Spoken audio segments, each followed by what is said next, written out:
তো মানে তেওঁলোক কংগ্ৰেছৰ বহু নেতা আমাৰ দলত আহিব বিচাৰিছে, এইটো পিছত আহি থাকিব। ইতিমধ্যে দৈনিক আমাৰ নগাঁও লোকসভা সমষ্টিত এনেকুৱা এটা দিন নাই যে আজিৰ দিনটোত হাজাৰতকৈ অধিক কংগ্ৰেছ কৰ্মী আমাৰ ইউডিএফত আহি থকা নাই।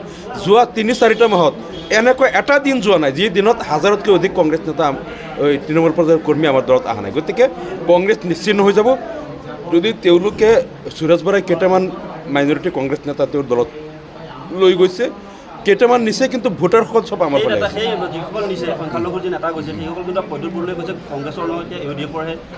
নাই, আমি জানো কোন মণ্ডল কংগ্ৰেছৰ পৰা, কোন জিলা কংগ্ৰেছৰ সম্পাদক, কোনজন জিপিৰ ইলেক্টেড প্ৰেচিডেণ্ট, এইকেইটা প্ৰদ্যুৎ বৰদলৈয়ে কৈ আছে যে মইতো তোমালোকক বনাইছিলোঁ, মই যেতিয়া কংগ্ৰেছৰ সভাপতি আছিলোঁ, তোমালোকক এই ব্লক কংগ্ৰেছ মণ্ডল কংগ্ৰেছবিলাক মই বনাইছিলোঁ।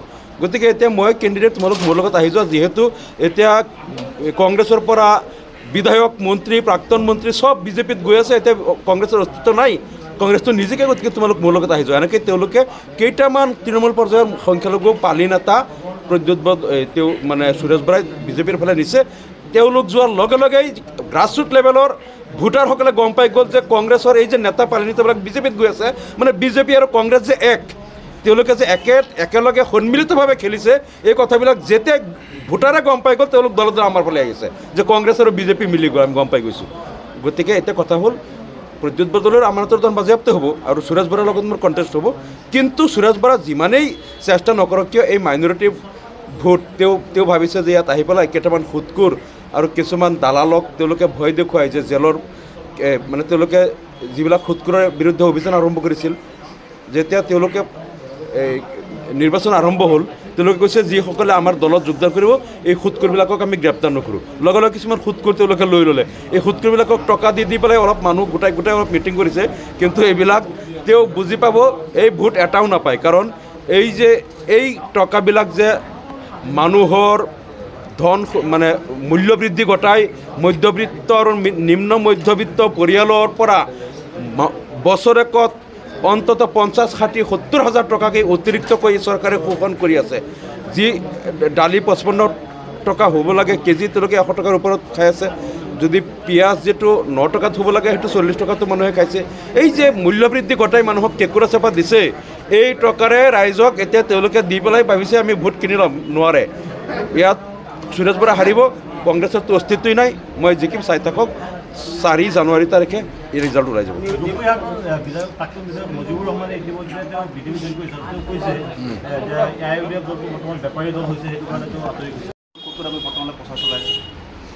আমি নগাঁও লোকসভা সমষ্টিৰ প্ৰতিটো চুকে কোণে আমি ইতিমধ্যে প্ৰচাৰ অভিযান চলাই আছোঁ।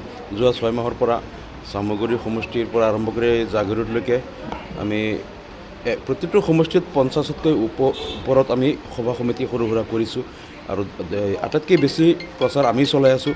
আৰু ইতিমধ্যে নগাঁও লোকসভা সমষ্টিত এটা শক্তিশালী ভেটি আমি গঢ়িছোঁ আৰু আমি আজি জয়লাভৰ পথত আছোঁ আৰু অহা নিৰ্বাচনত আমি নিঃসন্দেহে জয়লাভ কৰিম। প্ৰদ্যুৎ বৰদলৈয়ে বাৰে বাৰে এটা মন্তব্য কৰি আছে যে বিজেপিৰ আপুনি গোপন কেণ্ডিডেট বুলি কৈ আছে, যে সুৰেশ বৰা হ'ল দেখুৱাই পেলাই দিছে আৰু আপুনি নাই, এইটো মই তেখেতক কৈ আছোঁ, এতিয়া তেওঁ ওলোটাই মোক কৈ আছে। কিন্তু এতিয়ালৈকে আপোনালোকে কওক, আজিলৈকে কেতিয়াবা বাতৰিত এনেকুৱা ওলাইছে নেকি যে মই বিজেপিত গুচি যাম বা মুখ্যমন্ত্ৰীৰ লগত গোপন বুজাবুজি হৈছে? কিন্তু প্ৰদ্যুৎ বৰদলৈ যে বিজেপিত গুচি যাব, মুখ্যমন্ত্ৰীৰ লগত তেওঁৰ গোপন বুজাবুজি হৈছে, এই বাতৰিটো বহুবাৰ ওলাইছে। মুখ্যমন্ত্ৰীক গৈ ফুলৰ থোপা দি তেওঁ আশীৰ্বাদ লোৱা এই ফটোবিলাক ভাইৰেল হৈছে।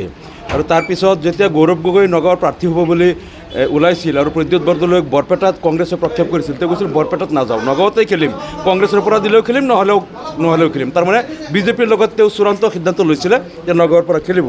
গতিকে এতিয়ালৈকে আমিনুল ইছলাম বিজেপিত যাব বুলি কোনোদিন বাতৰি ওলোৱা নাই। আমিনুল ইছলাম বিজেপিত যাব বুলি কোনোদিন বাতৰি ওলোৱা নাই, কোনেও সন্দেহো কৰা নাই আৰু আজিলৈকে কোনেও ক'ব নোৱাৰে, কোনেও বিশ্বাসো নকৰে যে আমিনুল ইছলাম কেতিয়াবা বিজেপিত যাব বা বিজেপিৰ লগত সম্পৰ্ক আছে। কিন্তু প্ৰদ্যুৎ বৰদলৈ বিজেপিত যাব এই বাতৰিটো বহুবাৰ ওলাইছে, বিজেপিৰ লগত তেওঁৰ গোপন বুজাবুজি হৈছে, বাতৰিটো বহুবাৰ ওলাইছে, মানুহৰ মুখে মুখে চৰ্চিত হৈছে। গৌৰৱ গগৈ ইয়াত কেণ্ডিডেট হ'ব নগাঁৱত লোকসভা সমষ্টিত আৰু প্ৰদ্যুৎ বৰদলৈ বিজেপিৰ টিকেট ল'ব, এই কথাটো কেইবাটাও চেনেলত ওলাইছে, বহুদিন চৰ্চিত হৈছে। গতিকে বিজেপিৰ গোপন কেণ্ডিডেট কোন এইটো প্ৰদ্যুৎ বৰদলৈ আজি শিকাই দিব নালাগে, ৰাইজে জানে।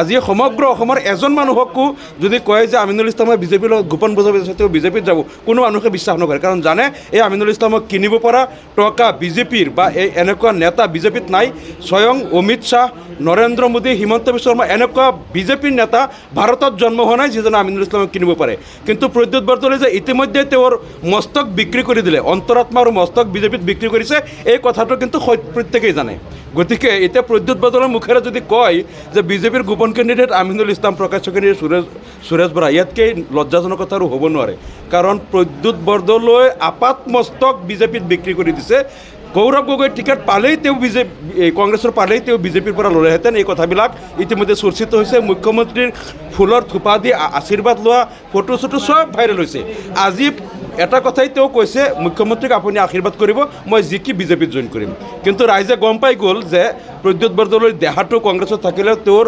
মস্তক আৰু অন্তৰাত্মা যে বিজেপিত ইতিমধ্যে বন্ধকত দি থৈছে এই কথাটো ৰাইজে জানে সেইকাৰণে প্ৰদ্যুৎ বৰদলৈ চিনচাপ নাথাকিব চাব প্ৰদ্যুৎ বৰদলৈৰ আমানতৰ ধন বাজেয়াপ্ত হ'ব কিন্তু মোৰ কণ্টেষ্টটো হ'ব বিজেপিৰ লগত সুৰেশ বৰাৰ লগত কিন্তু আমি কংগ্ৰেছ ফেক্টৰী নহয় প্ৰদ্যুৎ বৰদলৈ এই যে দুই নাৱত দুই ভৰি মানে ইফালে বিজেপিৰ পৰাও টিকেট ল'ম বুলি ভাবিছিল কংগ্ৰেছৰ পৰাও এতিয়া মুখ্যমন্ত্ৰীক কৈ আছে যে মই জিকিলে বিজেপিত যাম মোক অলপ আশীৰ্বাদ কৰক এই যে এই দুই নাৱত দুই ভৰি এনেধৰণৰ নেতা এই তেওঁৰ যে চৰিত্ৰটো ওলাই গ'ল জনসাধাৰণে গম পাই গ'ল যে তেওঁ কংগ্ৰেছৰ টিকট খেলিছে কংগ্ৰেছৰ টিকট লৈ কিন্তু তেওঁৰ অন্তৰাত্মা আৰু মস্তক বিক্ৰী কৰি থৈছে বিজেপিৰ ওচৰত এনেকুৱা নেতাক ৰাইজে কেতিয়াও ভোট নিদিয়ে চাব প্ৰদ্যুৎ বৰদলৈৰ আমানতৰ ধন বাজেয়াপ্ত হ'ব খেল হ'ব মোৰ আৰু সুৰেশ বৰাৰ মাজত কিন্তু তথাপিও আমি যেনেকৈ প্ৰস্তুত হৈছোঁ আৰু সমষ্টিৰ চুকে কোণে যেনেকৈ আমি আমাৰ সাংগঠনিক ভেটি শক্তিশালী কৰিছোঁ সুৰেশ বৰাক কমেও 3 লাখ ভোটত ব্যৱধানত পৰাস্ত কৰিম বুলি মই আশাবাদী কিন্তু কংগ্ৰেছটো আমানতৰ ধন হেৰি হ'ব কংগ্ৰেছ ফেক্টৰী নাই